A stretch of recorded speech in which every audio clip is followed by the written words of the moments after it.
Lino Zambito, star witness in the Charbonneau Commission, is seen at his home in Lorraine, K on Friday, June 15, 2018.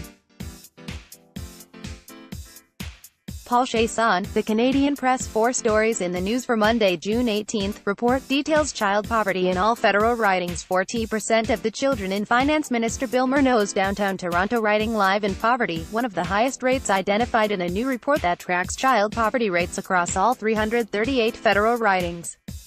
The anti-poverty group Campaign 2000 is hoping its report will prod the government to approve a soon-to-be-finalized poverty reduction strategy before next year's federal election, and enshrine its commitments in legislation. U.S.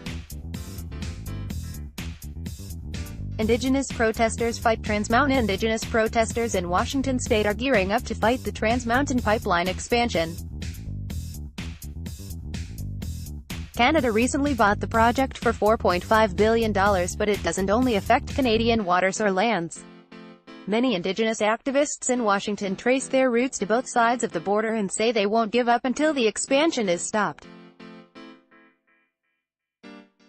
They're calling their fight against the project the Standing Rock of the North, comparing it to the fierce protests that stalled the Dakota Access Pipeline. Politics far from clean in Quebec. WHISTLEBLOWEERA former star witness in Quebec's corruption inquiry says the Liberals must be defeated in October's election in order to clean up politics in the province.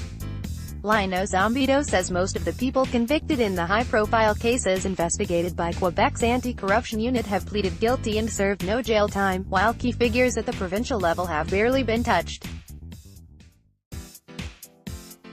Zambito's comments reflect a frustration in Quebec after recent acquittals in numerous high-profile fraud cases. University receives 1,140 art pieces from collector Margaret Perkins has spent a lifetime following her passion. And upon her death in 2016 at the age of 100, the lifelong educator, art collector and Order of Canada recipient bequeathed a collection worth as much as $5 million to the school where she received a Doctorate of Fine Arts. The University of Lethbridge Art Gallery received word last year that Hess had donated her vast collection, which includes works by some of Canada's most celebrated artists. Also in the news, a public forum will be held in Halifax on prostitution and human trafficking in Nova Scotia. A general court-martial will be held in Halifax for SGT. Kevin McIntyre, a military police officer accused of sexual assault. Federal by-election today in the Quebec riding of Chiasson. Sentencing arguments continue in Quebec City in the case of convicted mosque shooter Alexander Bissonnette. MP Stephen Fuhr, chair of the Commons Defence Committee, releases a report on Canada's involvement in NATO. Toronto Blue Jays closer Roberto Osuna will make his first appearance in a Toronto court on an assault charge. Alberta Premier Rachel Notley announces changes to her cabinet. BC Premier John Horgan makes an announcement in Prince George about new housing for Indigenous people.